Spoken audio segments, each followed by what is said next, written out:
Assalamualaikum warahmatullahi wabarakatuh. Saya Iwan Muslimin. Saya dari Fakultas Ilmu Keolahragaan Universitas Negeri Malang, jurusan Pendidikan Kepelatihan Olahraga. Di sini saya akan bahas sedikit tentang latihan daya tahan atau latihan endurance. Apa itu latihan endurance? Endurance atau daya tahan ditinjau dari kerja otot adalah kemampuan kerja otot atau sekelompok otot dalam jangka waktu yang tertentu. Sedang pengertian daya tahan menurut sistem energi adalah kemampuan kerja organ-organ tubuh dalam jangka waktu tertentu. Istilah ketahanan atau daya tahan dalam dunia olahraga dikenal sebagai kemampuan peralatan organ tubuh olahragawan untuk melawan kelelahan selama berlangsungnya aktivitas atau kerja.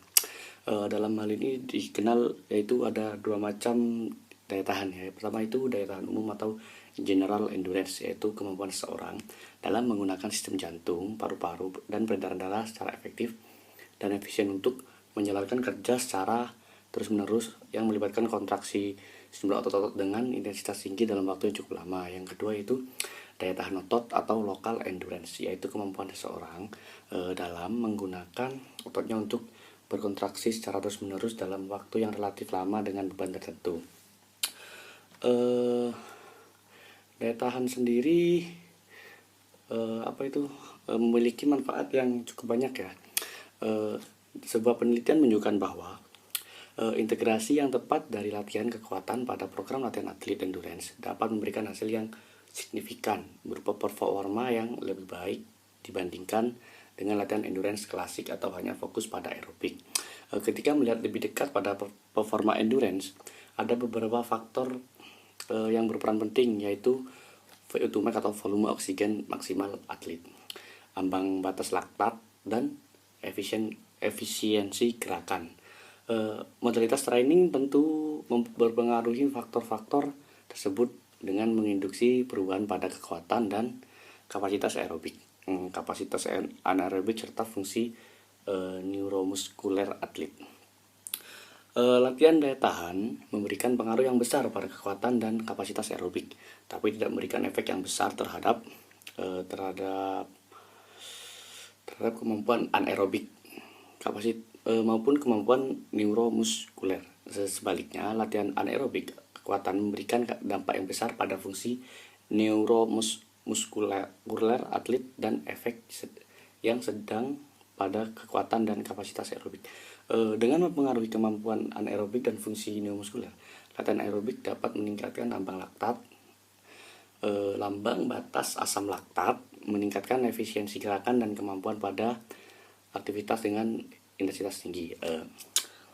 Berikut adalah macam-macam latihan endurance. Latihan endurance untuk kerja paru-paru atau VO2 max itu kita bisa melakukan interval training, yaitu latihan pendek tetapi dengan intensitas yang tinggi, diikuti dengan waktu yang lebih panjang untuk memulihkan diri. Contohnya sederhana, Anda dapat berlari sprint selama 30 detik, selanjutnya Anda berjalan selama 70 detik. Yang kedua, kita bisa melakukan latihan yaitu fartlek. Fartlek atau split play itu adalah suatu sistem latihan endurance yang dimaksudkan untuk mengembalikan atau memelihara kondisi tubuh seseorang sehingga sangat baik bagi semua cabang olahraga, terutama cabang olahraga yang memerlukan daya tahan tubuh seperti misalnya yang terkenal lah sepak bola. Fartlek sebaiknya dilakukan dengan sistem latihan yang dilakukan di alam terbuka yang terdapat bukit-bukit, semak belukar, selokan-selokan untuk dilompati, tanah berpasir, tanah rumput, tanah lembek dan sebagainya, bukan di alam yang rata dan pemandangan yang membosankan.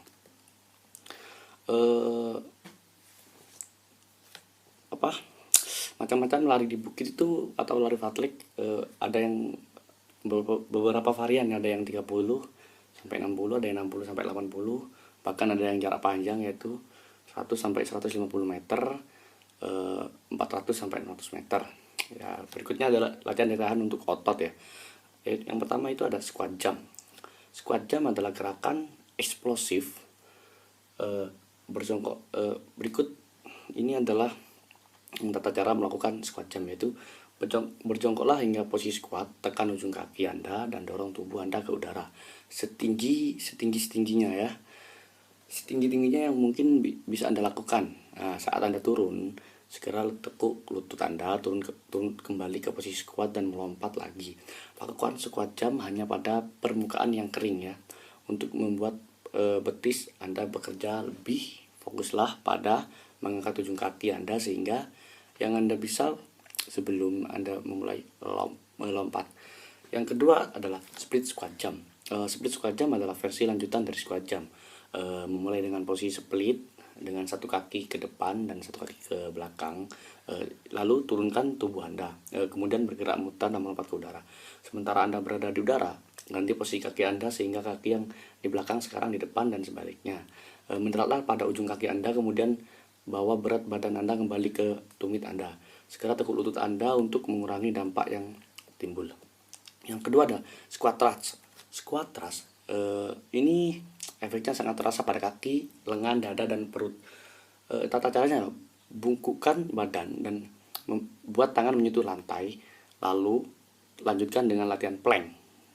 Luruskan kaki ke belakang, lebarkan kaki ke belakang lalu lebarkan, lakukan satukan, kembalikan kaki ke depan pada posisi berjongkok, berdiri tegak. Ulangi rangkaian gerakan tersebut minimal lah selama 1 menit lah. Yang kedua, kita bisa melakukan push up. Push up adalah suatu jenis senam kekuatan yang berfungsi untuk menguatkan bicep maupun tricep. Posisi awal tidur tengkurap dengan tangan di sisi kanan kiri badan, kemudian badan dorong ke atas dengan kekuatan tangan. Posisi kaki dan badan tetap lurus dan tegap. Setelah itu badan diturunkan dengan tetap menjaga kondisi badan dan kaki tetap lurus. Badan turun tanpa menyentuh lantai atau tanah. Naik lagi dan dilakukan secara berulang. Kegiatan ini dapat dikombinasikan dengan mengubah jarak telapak tangan, bentuk tangan yang menyentuh lantai, membuka, mengepal menggunakan jari atau punggung tangan. Yang ketiga, mengubah jarak antar kaki, mengubah ketinggian letak kaki, dan menggunakan kursi atau kaki yang satu ditindihkan ke kaki yang lain. Atau kita bisa mengubah jumlah tangan yang digunakan, 1 tangan atau 2 tangan. Selanjutnya kita bisa melakukan pull up.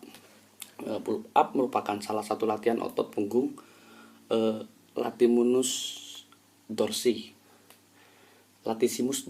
terbaik yang dilakukan dengan bergantung pada sebuah palang atau bar besi dan menarik tubuh sampai dagu bisa sejajar atau sedikit di atas tangan dagu kita. Posisi kita bisa melakukan posisi kaki lurus maupun ditekuk, namun umumnya adalah gerakan meneguk kaki. Latihan ini terutama melibatkan otot bicep dan forearms. Oleh sebab itu, kunci untuk dapat memainkan pull up dengan baik adalah melatih kekuatan pada bicep dan forearms Anda. Saya sangat menyukai pull up. Itu adalah olahraga yang sangat saya sukai, pull up itu, karena kita bisa melakukannya di mana saja. Bisa di pintu rumah, di pohon kita bergelantungan juga bisa ya. Satu lagi lupa, kita untuk latihan daya tahan paru-paru kita bisa menggunakan circuit training ya. Circuit training itu merupakan latihan yang memperbaiki seluruh endurance. Kita bisa mendapatkan endurance otot, kita bisa mendapatkan endurance untuk paru-paru atau VO2 max ya. Karena di circuit training ini kita selain kita melakukannya dengan cara melewati pos-pos yang telah disediakan ya. Nah, di pos-pos itu kita bisa setiap pos bisa kita isi berbagai macam latihan ya, seperti latihan kekuatan, kelincahan, kecepatan, dan lain-lain. Sekian dari saya, kurang lebihnya mohon maaf. Assalamualaikum warahmatullahi wabarakatuh.